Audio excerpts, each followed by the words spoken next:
आयुष्य कसं जगायचं ना ते ठरवलंय आणि आता मी आनंदीशिवाय दुसऱ्या कुणालाही आमच्या आयुष्यात येऊ देणार नाही. तेव्हा प्लीज प्लीज तू माझ्या आयुष्याशी असं नको खेळूस. मला नाही बघायचे संसाराची स्वप्न. नको मला आशीला लावूस.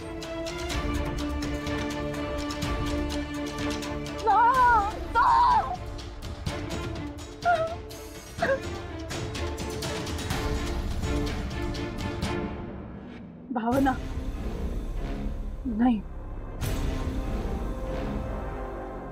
सौभाग्याचं प्रतीक असणारी कुठलीही गोष्ट तुझ्या शरीरावर नकोय. तुझ्या अंगाला कधीच हळद लागणार नाही.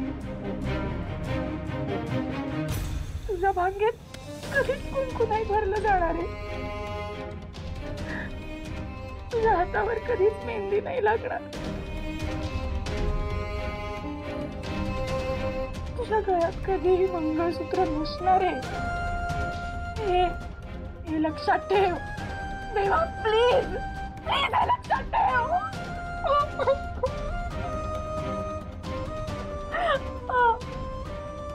देवा मी हात जोडते तुझ्या समोर. प्लीज माझ्या आयुष्याशी पुन्हा असं नको खेळूस. प्लीज मला आता नाही सहन होते.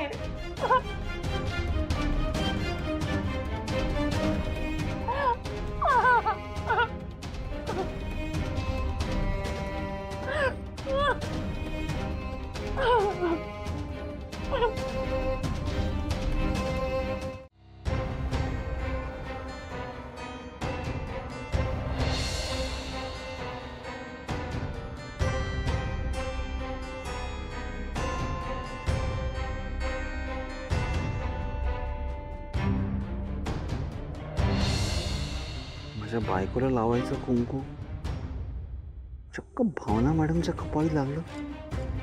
काय होतंय? म्हणजे अपघात होता, योगायोग होतं का आणखी काही? देवा तुला काही सुचवायचं होतं काय? आता नाही तसं असेल तर प्लीज मला स्पष्ट बोल. खूप म्हणजे खूप उपकार होतील. पण जे काय झालं छान भारी होतं. मला आयुष्यभर फक्त असंच भावना मॅडमच्या कपाळावर कुंकू लावायचंय बस. बाकी काही नकोय मला. देवा खरं खरं सांग मला, हा तू पाठवलेला संकेतच होता ना? हो ना? मला माहिती आहे तो संकेतच असणार, कारण त्याच्याशिवाय असं सगळं काही घडलंच नसतं. हो ना?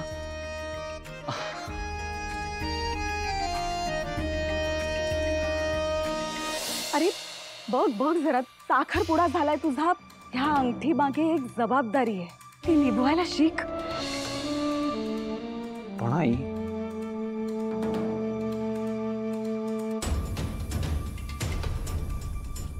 आईला जेव्हा कळेल की माझं भावना मॅडमवर प्रेम आहे तेव्हा ती समजून घेईल ना.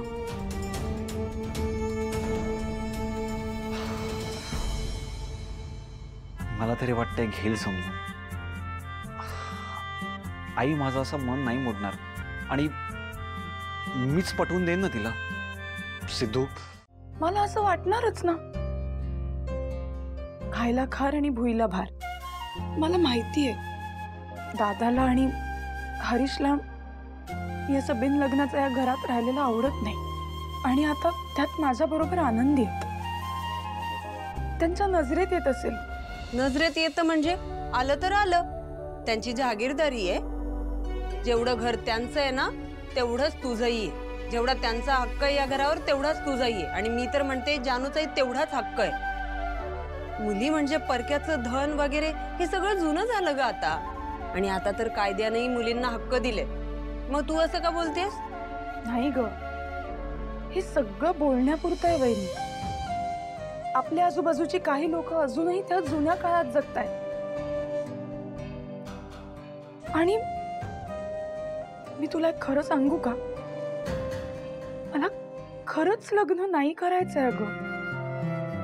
मग मी हे घर सोडून कुठे जाऊ दुसरीकडे? तुला घर सोडून जायची गरजच काय?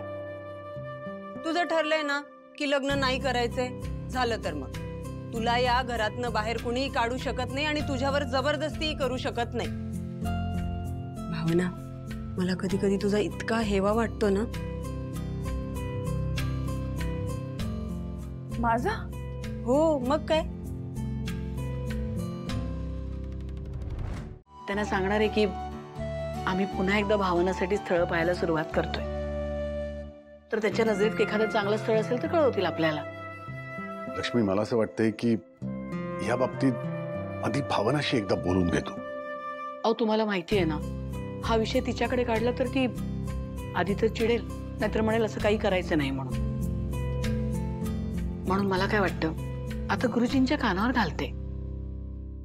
आता काही पटकन स्थळ येईलच असं काही नाही ना.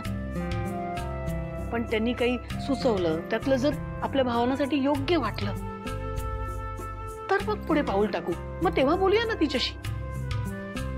लक्ष्मी, तुझं म्हणणं ठीक आहे ग, पण तरीही भावनाला न विचारता तिच्या बाबतीत असं काही करणं हे तुला योग्य वाटतंय?